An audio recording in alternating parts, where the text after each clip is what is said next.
Adakah momen dalam hidupmu di mana segalanya terasa berjalan tanpa makna yang jelas?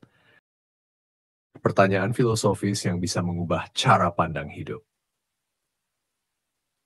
Selamat datang di Konten Serasi, ruang di mana kita bersama-sama menelusuri pemikiran mendalam yang bisa membuka perspektif baru tentang kehidupan.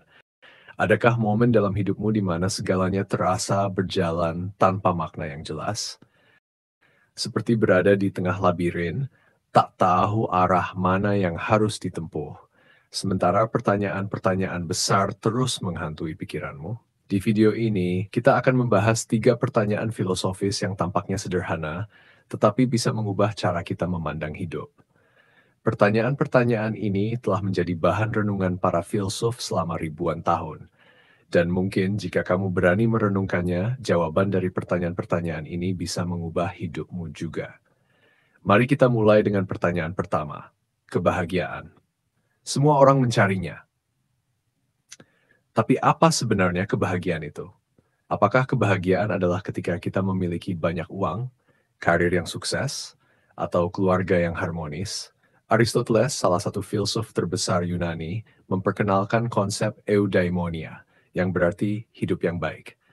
Baginya, kebahagiaan sejati bukan hanya perasaan senang sesaat, tetapi menjalani hidup yang bermakna sesuai dengan nilai-nilai kebajikan. Namun di dunia modern, kebahagiaan seringkali diukur dengan pencapaian material. Kita mengejar barang, status, atau pengakuan dari orang lain. Tapi, apakah semua itu benar-benar membuat kita bahagia? Pertanyaan yang perlu kamu tanyakan pada dirimu sendiri adalah, apakah kebahagiaan yang saya kejar berasal dari hal-hal eksternal atau dari pemaknaan hidup saya sendiri? Ingat, kebahagiaan sejati bukan tentang mendapatkan lebih banyak, tetapi tentang memahami apa yang benar-benar penting. Pertanyaan kedua yang perlu kita renungkan adalah tentang kebebasan. Kita sering berpikir bahwa kita bebas memilih, bebas menentukan jalan hidup. Tapi apakah itu benar? Jean-Paul Sartre, filsuf eksistensialisme, berpendapat bahwa manusia adalah makhluk yang dikutuk untuk bebas. Artinya kita selalu punya pilihan, tapi kebebasan itu datang dengan tanggung jawab besar. Seringkali kita merasa terjebak dalam rutinitas atau ekspektasi masyarakat. Tapi Sartre mengatakan bahwa itu hanya ilusi. Kita selalu punya pilihan, bahkan dalam situasi yang paling sulit sekalipun. Pertanyaan yang perlu kita renungkan adalah, apakah saya benar-benar menjalani hidup ini berdasarkan pilihan saya sendiri, atau saya hanya mengikuti apa yang diharapkan oleh orang lain? Kebebasan sejati bukan tentang bisa melakukan apa saja, tetapi tentang mengambil tanggung jawab penuh atas pilihan kita. Pertanyaan terakhir, mungkin yang paling sulit dijawab. Apa tujuan hidup saya?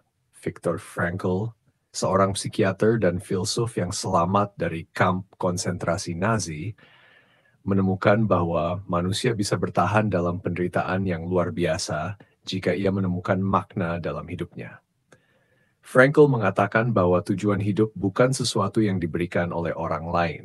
Kita harus menemukannya sendiri melalui pekerjaan, hubungan, atau bahkan melalui penderitaan kita. Pertanyaan ini menantang kita untuk melihat hidup dengan lebih mendalam. Apa yang membuat hidup saya bermakna? Apa yang membuat saya terus bertahan meskipun menghadapi tantangan? Makna hidup tidak harus besar atau spektakuler. Kadang, makna itu bisa ditemukan dalam hal-hal kecil, seperti membantu orang lain, mencintai keluarga, atau memperjuangkan nilai-nilai yang kita yakini. 3 pertanyaan ini mungkin terdengar sederhana, tapi mereka bisa membawa kita pada perjalanan refleksi yang mendalam. Apa itu kebahagiaan?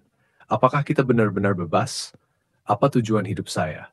Ketika kita berani merenungkan pertanyaan-pertanyaan ini, kita sedang melatih diri untuk berpikir seperti para filsuf besar.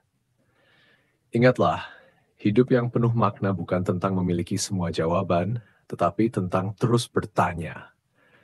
Karena di balik setiap pertanyaan ada potensi untuk menemukan kebijaksanaan. Terima kasih telah bergabung di Konten Serasi. Jika video ini memberikan perspektif baru, jangan lupa untuk bagikan pemikiranmu di kolom komentar.